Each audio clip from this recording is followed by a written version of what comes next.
Salam Indonesia, salam Nusantara dari Sabang sampai Merauke, dari Minang sampai Pulau Rote. Mantaplah iman kita, mantaplah kasih kita, mantaplah pengharapan kita tentunya dalam diskusi menjadi Tuhan dan Juru Selamat kita dan Juru Selamat dunia. Jangan katakan bahwa Yesus bukan Tuhan, jangan katakan pula bahwa Yesus bukan Juru Selamat. Dia adalah Tuhan, dia adalah Juru Selamat. Kalau engkau percaya, engkau akan diselamatkan. Engkau tidak percaya, engkau akan hukum. Yohanes 3 ayat 36. Dan Yesus sudah berkata dengan jelas di mana dalam Yohanes 14 ayat yang ke-6, akulah jalan dan kebenaran dan hidup, tiada seorang sampai kepada Allah kalau tidak melalui aku. Dan juga ia berkata dalam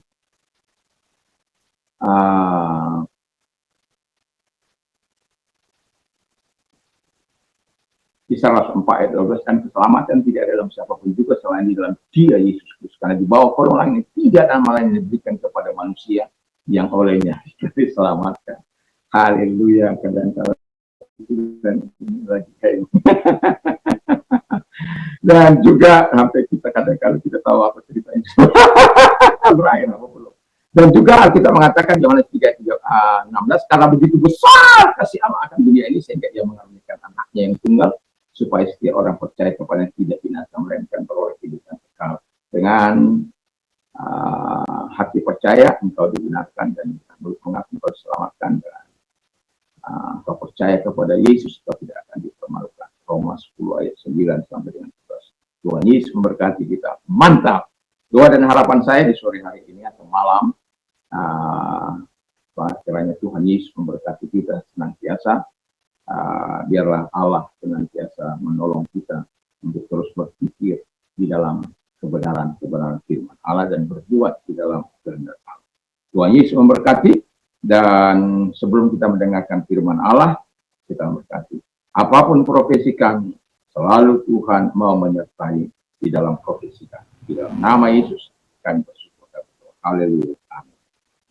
Puji nama Tuhan. Saya akan membacakan di dalam masing-masing Mazmur 107 ayat yang ke-24 sampai 31. Mereka melihat pekerjaan-pekerjaan Tuhan dan perbuatan-perbuatan yang ajaib di tempat yang dalam. 23-nya. Ada orang yang mengarungi lautan dengan kapal-kapal yang melakukan perdagangan di lautan luas. Mereka melihat pekerjaan-pekerjaan Tuhan dan perbuatan-perbuatan yang ajaib di tempat yang dalam. Ia berfirman, maka dibangkitkannya lah angin badai yang meninggikan gelombang-gelombang. Mereka naik sampai ke langit dan turun ke samudera air. Jiwa mereka hancur karena celaka. Mereka pusing dan terhuyung-huyung seperti orang mabuk dan kehilangan akal. Maka mereka berseru-seru kepada Tuhan dalam kesesakan mereka, dan dikeluarkannya mereka dari kecemasan mereka. Dibuatnya badai itu diam, sehingga gelombang-gelombangnya tenang. Mereka bersuka cita sebab semuanya reda, dan dituntunnya mereka ke pelabuhan kesukaan mereka.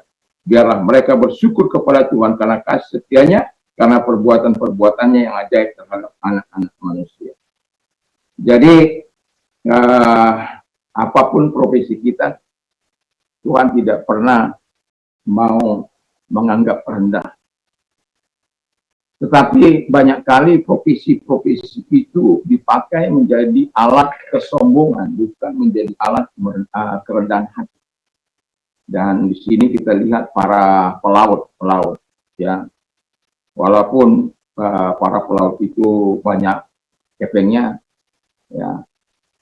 Tapi kalau kita mendengar cerita-cerita, kalau mereka tidak kuat, ya berbahaya. Dan kemudian saya tidak akan menceritakan tentang keburukan-keburukan tentang seorang pelaut, tapi saya menceritakan apa yang dikatakan oleh Alkitab, supaya kita bisa menarik kalau kebetulan kita profesi kita sebagai pelaut, dan biarlah kita terus orang yang berserah diri kepada Tuhan. Nah, kita melihat di dalam 24 ayat 7 para pelaut ini, ya. Yang pertama, keadaan para pelaut, situasi mereka. Mereka mengarungi lautan dengan kapal-kapal. Mereka melihat pekerjaan Tuhan. Angin, badai, meninggikan gelombang, terombang ambing. Mereka melihat itu semua. Dan betapa perbuatan-perbuatan yang ajaib ditempatkan dalam di depan mereka. Jiwa mereka hancur, mereka pusing dan terpuyung-puyung seperti orang mabuk, kehilangan akal. Jadi ini saya katakan tadi, mengapa terjadi karena kesombongan mereka. Apapun profesi kita, kita tidak boleh sombong. Kita ini tidak apa-apa, apalagi pelaut itu. Dibandingkan lautan yang begitu besar. Siapa? Kita. Walaupun kalau saya stres, saya datang ke tepi laut. Kadang-kadang saya berteriak di situ. Saya sambil membaca Alkitab atau membaca buku di tepi pantai itu. Dan kemudian saya berteriak di situ. Yang jauh memang dari agak keramaian supaya saya bisa berteriak dengan itu. Atau naik ke atas gunung. Kalau saya, bukan berarti saya terus ke laut, bukan. Tapi setiap kali ada hal-hal yang mengganggu pelayanan, yang menyesakkan, itu dua tempat itu akan selalu, selain di bawah kaki Tuhan, itu sudah pasti. Ya. Tapi saya melihat ketika kita berdoa di gunung atau di pantai, kita melihat bahwa betapa luasnya masalah kita itu terlalu kecil. Kita naik ke gunung walaupun sedikit lelah, tapi ketika kita melihat keindahan alam, wow, luar biasa, ya. Masalah kita itu kecil, terlalu kecil. Asal saja kita, apapun profesi kita, jangan merendahkan Tuhan. Akibat merendahkan Tuhan, kita akan mengalami kerugian, kita akan mengalami kehancuran, kita akan mengalami celaka.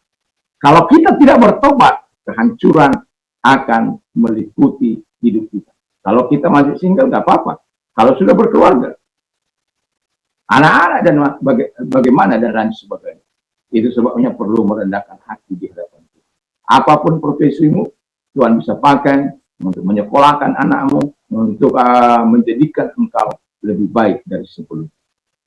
Atau dari keadaan orang tua. Karena apa? Ada berkat Tuhan. Dan itu sebabnya kita terus harus berjalan bersama dengan Tuhan. Yang kedua, para pelaut berseru kepada Tuhan dalam kesesakan. Hampir bersamaan ada ketika sudah mendengar bagaimana orang-orang yang terpenjara, ya, mereka juga berseru kepada Tuhan. Setiap orang berbeda, ada pengembara juga berbeda, situasi kondisi mereka, persoalan mereka tentu berbeda. Tetapi yang jelas ketika mereka berseru, Allah itu tetap sama mau mendengarkan siapapun. Profesimu apapun, pekerjaanmu apapun, Allah tidak pernah merendahkan profesimu. Selama profesimu itu mempermuliakan Tuhan, selama profesimu itu engkau pakai untuk kemuliaan Tuhan. Jangan profesi, ada katanya profesi orang-orang. Ada anak ditanya, kamu mau apa? Mau jadi penjahat? Jangan, ya, nggak boleh. Itu tak mempermuliakan Tuhan. Nah, jelas mereka berseru, dikeluarkan mereka dari bisa dibaca ayat 8 dan selanjutnya itu. Dikeluarkan mereka dari kecemasan mereka, dibuatnya badai diam. Ya, masih ingat itu si Yunus, ya, karena bandalnya. Akhirnya dikirim Tuhan badai dan kemudian dia dilempar ke laut, ikan menangkap dia, dibuang dia ke, untungnya masih bersyukur, ya, dia hidup. Dan ketika dia harus menyampaikan walaupun dengan terpaksa, dan ketika orang-orang datang kepada Tuhan, dia marah. Justru kita nangis di hadapan Tuhan, berdoa malam-malam, berpuasa kepada Tuhan, dengan harapan Allah mau mengubahkan hati penduduk kota, supaya mau berseru kepada Tuhan. Ini justru dia yang marah kepada Tuhan. Maunya penduduk Niniwe itu dihukum oleh Tuhan. Jangan diberikan. Enggak. Itu bukan jiwanya Tuhan. Tuhan mau semua orang datang kepada dia. Ya. Nah, jadi pelaut-pelaut ini pun diberikan. Dan gelombang menjadi tenang. Dibuatnya mereka bersukacita. Dituntunnya ke pelabuhan kesukaan mereka. Jadi Allah akan senantiasa mau datang kepada mereka yang bersyukur. Dan terakhir kata firman Allah ketiga, para pelaut bersyukur ya, dan mereka akan meninggikan Tuhan dengan cara memuji, menyembah, mempermuliakan Tuhan dalam kehidupan mereka. Dan mereka juga bersyukur karena kasih setianya. Masih ingat ketika kasih setianya itu kita nikmati, kita ada di situ. Kasih setia itu pengampunan, ada mercy, ada belas kasihan di situ, ada atonement di situ, ada penebusan di situ. Wah, Tuhan itu akan terus memberikan yang besar. Supaya apa? Supaya kita mampu bercerita tentang perbuatan-perbuatan yang ajaib yang sudah Tuhan lakukan dalam hidup kita. Dan mengapa kita mengalami kesusahan kadangkala, itu penting bagi kita supaya kita bisa berseru, berteriak kepada Tuhan. Dan kita bisa melihat dari beberapa peristiwa, orang yang sakit, orang yang orang yang mengembara sebagai pelaut, dan juga orang yang terpenjara, mereka berseru dan Tuhan menjawab. Dan itulah sebabnya saya mau katakan, pentingnya kita terus berkomunikasi dengan Tuhan, supaya kekuatan Tuhan, hubungan kita dengan Tuhan menjadi intim, menjadi baik, dan Roh Kudus akan terus memimpin kita. Yesus terus akan menolong kita dalam perjalanan kehidupan ini untuk kita melakukan kehidupan. Saya lupa menyatakan judulnya di depan tadi, Tuhan menolong para pelaut. Jadi siapapun kita, profesi kita apapun, ya, semua Tuhan mau tolong, semua Tuhan mau berkati. Tidak dia karena kamu pejabat, saya akan tolong karena kamu pejabat. Enggak. Atau kamu tukang sayur, saya tidak akan tolong kamu karena hina. Ya. Atau tukang parit, tukang gali parit. Atau yang paling penyedot puisi. Ya. Bau. Enggak. Tuhan enggak pernah. Setiap kali engkau mengalami masalah, Tuhan mau mendengar. Apalagi ketika engkau datang dengan segala kerendahan hati, dengan segala pertobatan, dengan segala ketaatan, saya yakin dan percaya Tuhan akan segera menolong orang-orang apapun profesinya. Ketika engkau berseru kepada Tuhan, yang penting kita adalah menyerahkan diri sepenuhnya kepada Tuhan di dalam ketaatan, di dalam kasih, di dalam hidup untuk menyenangkan hati Tuhan dan melakukan kehendak Tuhan. Kiranya Tuhan Yesus memberkati kita. Sekali lagi, apapun profesi kita, Allah tidak pernah memandang tinggi. Yang membuat Allah menutup telinganya kalau kita hidup dalam kecongkakan dan keangkuhan. Tetapi itu pun masih Tuhan berikan anugerahnya apabila orang-orang tersebut mau berseru dalam kesesakan mereka, Tuhan akan memulihkan dan menjawab. Kiranya Tuhan akan terus menolong kita, dan doa dan harapan saya, kita tidak sampai dulu mengalami hal-hal yang seperti itu, walaupun kadangkala Tuhan harus izinkan itu untuk melatih iman kita, memperkokoh kita, atau menaikkan level kita ke level selanjutnya. Kiranya Tuhan Yesus memberkati kita. Level iman di sini maksud saya.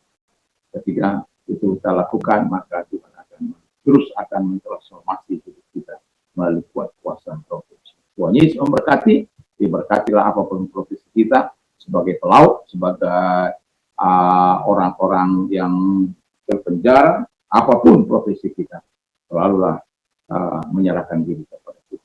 Mari kita berdoa. Terima kasih Tuhan, kami bersyukur bahwa Engkau adalah Allah yang baik, yang akan terus menyatakan segala kemurahan-Mu kepada kami, dan kami tetap yakin dan percaya Engkaulah Tuhan yang akan terus menolong. Di sore hari ini kami tetap menyerahkan diri kami kepada-Mu.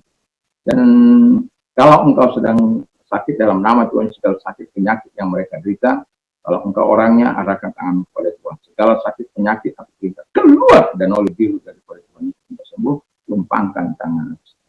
Terima kasih buat perbuatan-Mu yang besar terhadap mereka. Dan juga Tuhan Bapa di surga, kami berdoa kepada orang-orang yang sedang mengalami perkuburan hidup, dan kalau Engkau orangnya, mari arahkan tangan kepada Tuhan. Lihatlah orang-orang yang sedang mengalami persoalan, masalah, kesulitan, dan apapun itu Tuhan, kami percaya Engkau dari jawaban dalam setiap persoalan dan kehidupan. Di dalam nama Yesus, segala sakit penyakit yang mereka derita, segala hal yang mereka derita, atau persoalan-persoalan atau masalah-masalah yang menyesakkan hidup mereka. Dan Engkau Tuhan yang akan terus memberikan kelegaan bagi mereka di dalam nama Yesus Kristus. Karena kami tahu pertolongan kami bukan dari tempat yang lain. Pertolongan kami hanya dari Tuhan yang menjadikan langit. Terima kasih, kami syukur dalam nama Yesus. Selamat malam, selamat kita beristirahat. Sebelum kita istirahat, mari kita tempatkan diri kita berdoa membaca firman Allah.